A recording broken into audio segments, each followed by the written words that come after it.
न्यायमूर्ति चंद्रचूड़ ने अपनी न्यायिक घोषणाओं में अक्सर व्यक्तिगत स्वतंत्रता के पक्ष में बात की। 15 मई 2005 सुप्रीम कोर्ट के जज जस्टिस डीवाई चंद्रचूड़ ने असहमति को लोकतंत्र का सेफ्टी वॉल्व करार देते हुए कहा कि असहमति को एक सिरे से राष्ट्र विरोधी और लोकतंत्र विरोधी बता देना लोकतंत्र पर हमला है। उन्होंने कहा कि विचारों को दबाना देश की अंतरात्मा को दबाना है।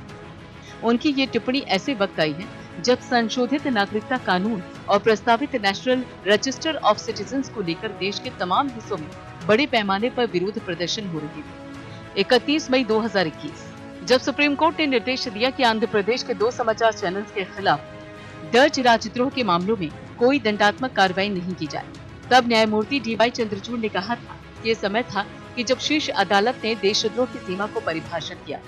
व्यक्तिगत स्वतंत्रता और उसकी रक्षा के लिए संवैधानिक अदालतों के दायित्व पर न्यायमूर्ति चंद्रचूड़ ने हमेशा अपनी टिप्पणियों और फैसलों के जरिए अलग और मजबूत स्टैंड लिया। जस्टिस डीवाई चंद्रचूड़ की अध्यक्षता वाली सुप्रीम कोर्ट की बेंच ने 11 नवंबर को रिपब्लिक टीवी के editor in chief Arnab Goswami को उनके खिलाफ आत्महत्या के लिए उकसाने के मामले में जमानत दे दी। इस मौके पर उन्होंने कहा कि अगर हम आज इस मामले में हस्तक्षेप नहीं करते हैं तो हम विनाश के रास्ते पर चलेंगे। आप विचारधारा में भिन्न हो सकते हैं, लेकिन संवैधानिक अदालतों को ऐसी स्वतंत्रता की रक्षा करनी होगी। भीम कोरेगांव गिरफ्तारियां। सुप्रीम कोर्ट ने सितंबर 2018 में भीमा कोरेगांव हिंसा के सिलसिले के वकीलों और कार्यकर्ताओं की गिरफ्तारी की जांच के लिए विशेष जांच दल के गठन की मांग वाली याचिका को खारिज कर दिया था। जस्टिस चंद्रचूड़, जो बेंच के तीसरे जज थे, उन्होंने कड़ा विरोध जताया। न्यायमूर्ति चंद्रचूड़ ने कहा था कि कानून की तकनीकियों को वास्तविक न्याय को खत्म करने की अनुमति नहीं दी जा सकती है। हादिया केस।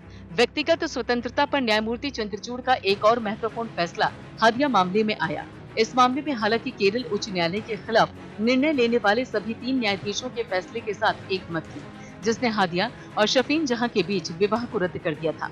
न्यायमूर्ति चंद्रचूड़ ने अपने अलग सहमति वाले फैसले में लिखा कि केरल उच्च न्यायालय ने इस मामले में एक ऐसे क्षेत्र पर काम किया जो एक संवैधानिक अदालत के लिए सीमा से बाहर होना चाहिए। उच्च न्यायालय के विचारों ने महिलाओं और पुरुषों के लिए आरक्षित एक निजी स्थान का अतिक्रमण किया है, जिसमें न तो कानून और न ही न्यायाधीश हस्तक्षेप कर सकते हैं।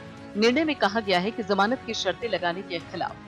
हाल के एक फैसले में न्यायमूर्ति चंद्रचूड़ ने कहा कि जमानत देने के लिए एक अदालत जो शर्तें लगाती है वो अभियुक्त के अधिकारों के साथ आपराधिक न्याय को लागू करने में जनहित को संतुलित करती है।